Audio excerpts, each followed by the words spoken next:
Alaska. Mr. President, requests that proceedings under the quorum call be dispensed with. Without objection. Mr. President, I rise this evening to address the trial of Donald John Trump. The founders gave this body the sole power to try all impeachments. And exercising that power, we all know, is a weighty, weighty responsibility. This was only the third time in the history of our country that the Senate convened to handle a presidential impeachment, and only the second in the past 150 years. I was part of a small group that worked to secure a fair, an honest, and a transparent structure for the trial. And we based it on how this chamber handled the trial of President Clinton some 20 years ago. So there were 24 hours of arguments for each side, 16 hours of questions from members, with the full House record admitted as evidence. That should have been more than enough to answer the questions. Do we need to hear more? Should there be additional process? But, Mr. President, the structure we built should have been sufficient, but the foundation upon which it rested was rotted. The House rushed through what should have been one of the most serious, consequential undertakings of the legislative branch, simply to meet an artificial, self-imposed deadline. Prior presidential impeachments resulted from years of investigation, where subpoenas were issued and they were litigated, where there were massive amounts of documents that were produced and witnesses deposed, where resistance from the executive was overcome through court proceedings and through accommodations. The House failed in its responsibilities. The House failed in its responsibilities. And the Senate should be ashamed by the rank partisanship that has been on display here. We cannot be the greatest deliberative body when we kick things off by issuing letters to the media instead of coming together to set the parameters of the trial and negotiate in good faith on how we should proceed. And for all the talk of impartiality, it is clear to me that few in this chamber approach this with a genuinely open mind. Some have been calling for the president to be impeached for years. Indeed, we saw just today clips that indicate headlines 19 minutes after the president was sworn into office calling for his impeachment. Others in this chamber saw little need to even consider the arguments from the House before stating their intentions to acquit. Over the course of the past few weeks, we've all seen the videos from 20 years ago where members who were present during the Clinton trial took the exact opposite stance than they take today. That level of hypocrisy is astounding, even for a place like Washington, D.C. The president's behavior was shameful and wrong. His personal interests do not take precedence over those of this great nation. The president has the responsibility to uphold the integrity and the honor of the office, not just for himself, but for all future presidents. Degrading the office by actions or even name-calling weakens it for future presidents, and it weakens our country. All of this rotted foundation of the process, all of this led to the conclusion that I reached several days ago, that there would be no fair trial. While this trial was held here in this Senate, it was really litigated in the court of public opinion.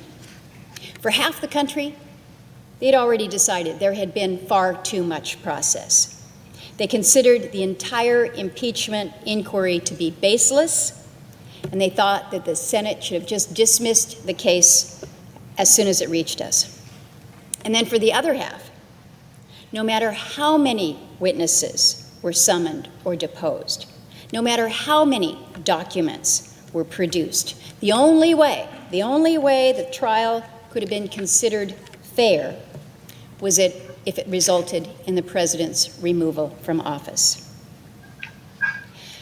During the month that the House declined to transmit the articles to the Senate, the demon of faction extended his scepter. The outcome became clear, and a careless media cheerfully tried to put out the fires with gasoline. We debated witnesses instead of the case before the Senate. Rather than the president's conduct, the focus turned to how a lack of additional witnesses could be used to undermine any final conclusion. And what started with political initiatives that degraded the office of the president and left the Congress wallowing in partisan mud, it threatened to drag the last remaining branch of government down along with us. Now, Mr. President, I've taken tough votes before to uphold the integrity of our courts. And when it became clear that a tie vote here in the Senate would simply be used to burn down our third branch of government for partisan political purposes, I said, enough, just enough. The response to the president's behavior is not to disenfranchise nearly 63 million Americans and remove him from the ballot. The House could have pursued censure and not immediately jumped to the remedy of last resort. I cannot vote to convict. The Constitution provides for impeachment, but does not demand it in all instances. An incremental first step to remind the president that, as Montesquieu said, political virtue is a renunciation of oneself, and this requires a, quote, continuous preference of the public's interest over one's own. Removal from office and being barred from ever holding another office of honor, trust, or profit under the United States is the political death penalty. The president's name is on ballots that have already been cast. The voters will pronounce a verdict in 9 months, and we must trust their judgment. This process has been the apotheosis of the problem of congressional abdication.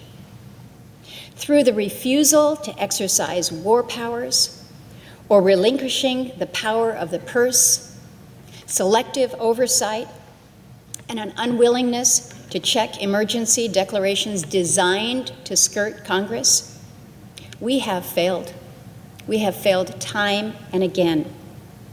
We, as the legislative branch, cannot continue to cede authority to the executive. The question that we must answer, given the intense polarization in our country, is where do we go from here? Where do we go from here? And I wish that I had that magic wand, but sadly I have no definitive answers. But I do have hope, because we must have hope. As I tried to build consensus over the past few weeks, I had many private conversations with colleagues, and so many so many in this chamber, share my sadness for the present state of our institutions. It's my hope that we've finally found bottom here, that both sides can look inward and reflect on the apparent willingness that each has to destroy not just each other, but all of the institutions of our government. And for what? Because it may help win an election? At some point, Mr. President, at some point for our country, winning has to be about more than just winning,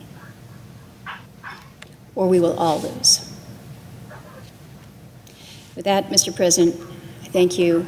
I yield the floor.